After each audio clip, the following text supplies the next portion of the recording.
That's the way to start after the Four Nations breaks. Juraj Slafkovsky has his best game of the season, scoring a goal and getting into a fight that we'll show a bit later, but the whole team pinched in. Josh Anderson, Patrik Laine from Laine Hutson once again on the power play. Even Cole Caufield marking his 27th of the season, top 10 in NHL goal scoring. Look, the Senators just couldn't do anything with the puck in front of the road net. Even Guhle gets in on it. Slaf laying his fists out on Ridley Gregg. There is a bunch of stuff we got to get into. Jesse, what a game we got to talk about coming up on this episode of Habs Digest. But before we get into the video, if you want to see Juraj Slafkovsky, you want Slafzilla to score more goals, hit the subscribe button down below. It's completely free. We have videos just like this after every single game. Oh man, join the community. We got a great one. Jesse, let's get into this now. We'll show the box score. Feel free to pause, take a look at it if you want. Jesse, what a game. There's so much to talk about. I know we'll talk about Slaf in a little bit. But first of all, why don't we just give a little shout out to our boy Monty? And what was your thought on the game overall? Because he did make some big saves as well. But this is just, I don't know. I'm just so excited to see the Habs back and have this kind of performance.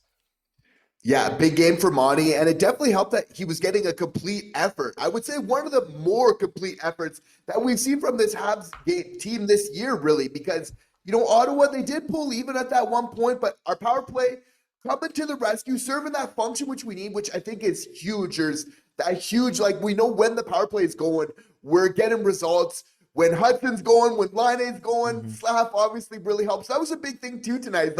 Breaking a lot of those slumps, even Anderson, where some guys who haven't been on the board, we know, when these guys score, when we're getting power play goals, this has obviously given us an amazing chance. Of course it helps, Josh. Monty's getting that support early on, 2 goals in the first 5 minutes. It feels like a home game. That really helps as well. Yeah, I mean, it absolutely did, Jesse. We were hearing Ole chants and go Habs go 3 minutes into this one. It was 1-0, and we were hearing Ole, Ole. As the game went on, it sounded like a Habs home game. But look, they came into Ottawa, where Ottawa has been very good at home, and that's Scotiabank Center. I don't even know. They're all Canadian Tire Center. My bad. Sorry, Ottawa. My bad. But Ottawa was undefeated in regulation in their last 7 home games entering tonight. No more. Montreal comes in and does it, Jesse, and there was just some amazing stuff from the whole team tonight. I wanted to shout out again a couple of guys.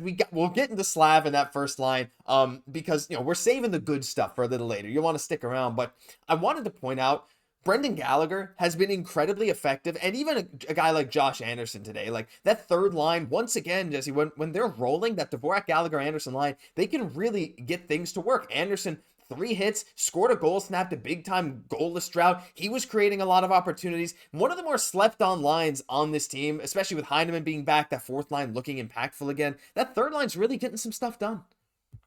Heineman being back again, talking about getting into our winning ways. We're not completely out of the playoff picture, but we got to think of this we got a little bit less than a third of the season remaining. It's going to go by quick, but that's still a considerable part of the season. There's a lot of hockey left remaining, and the team has shown that they can go on a run. Obviously, starting off early really helps. Heineman being back early helps.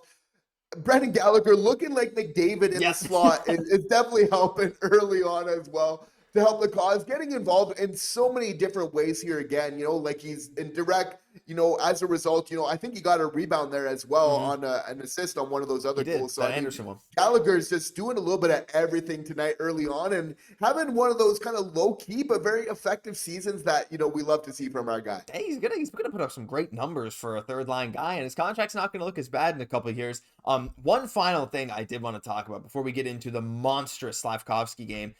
Laine and Laine, this duo has been unbelievable. Laine Hutson has an assist on 77% of Patrik Laine's goals this season. That in and of itself is crazy. Laine Hutson's now, I believe, 1 assist off of 40, or did he hit 40? I think he's 1 assist off of 40.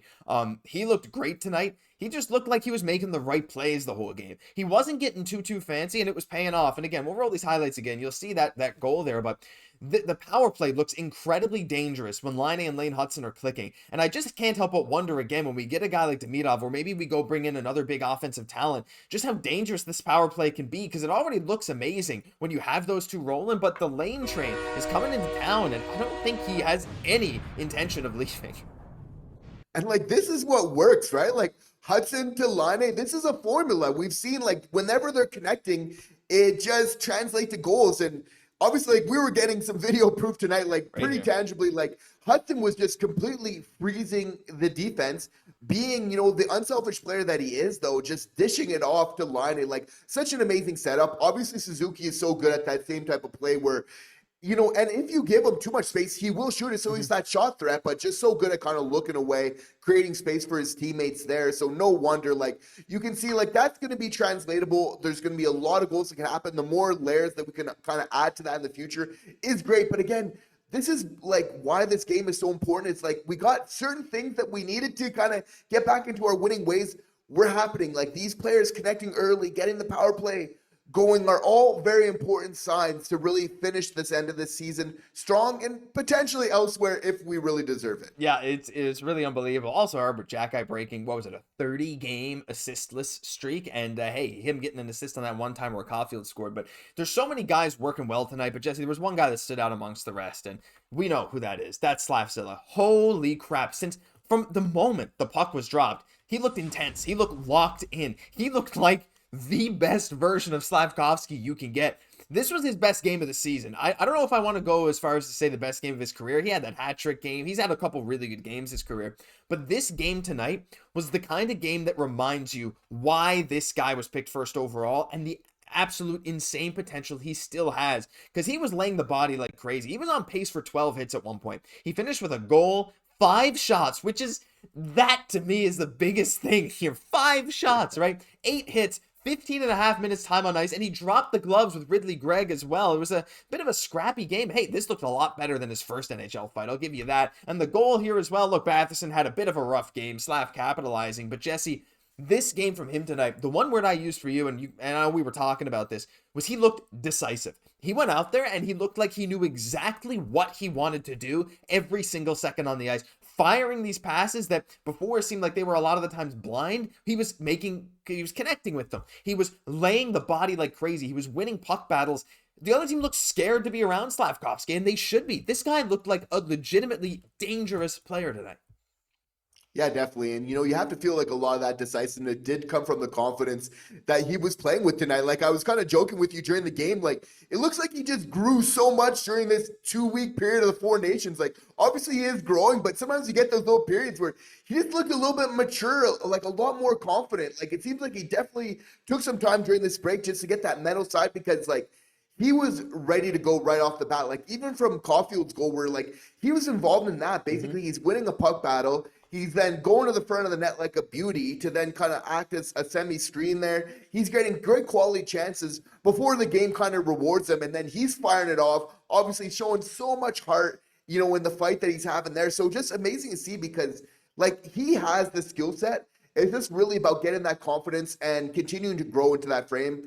If there's one player for the Montreal Canadiens that you want to be patient with that will get better over time, it's Juraj Slafkovsky. Yeah. This guy is going to get really good. We're kind of forgetting about him a little bit this year, getting lost in the mix because we got some other great players and prospects coming up.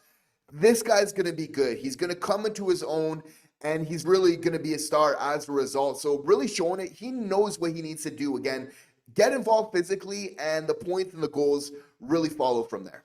Exactly, right? And he looked at his most dangerous in the game where he was the most physical. I think 8 hits is a career high. I have to imagine it is. I don't think he's had any more than that. But like 8 hits in a game is ridiculous. But if he can stay at 2 to 3 hits a game, like 2 hits a game, that puts you at 164 hit season, right? If he can be a guy who can get 60 to 70 points every year, lay the body for 100 to 150 hits, and play your power play 1, like, at that point, that's the kind of guy that everyone wants. The 6'4" monster who is out there laying the body every single night, like Brady Tkachuk-esque, right? Like, there's a reason that he's Brady Tkachuk, like, gets a lot of praise around the league and for his impact on every single game. Look, he didn't play tonight. I know Habs fans don't like him. Look, I'm not a huge fan of Brady Tkachuk. I gotta say, it is what it is. But Slafkovsky, like, those elements of his game are showing that he can really turn that corner. But I want to know what you guys have to say. What did you think of Slafkovsky tonight? What a game from him. What a game from the team. What a way to start after this Four Nations break. But that'll do it for this episode of Habs Digest. If you enjoyed, leave a like, comment, subscribe to the channel.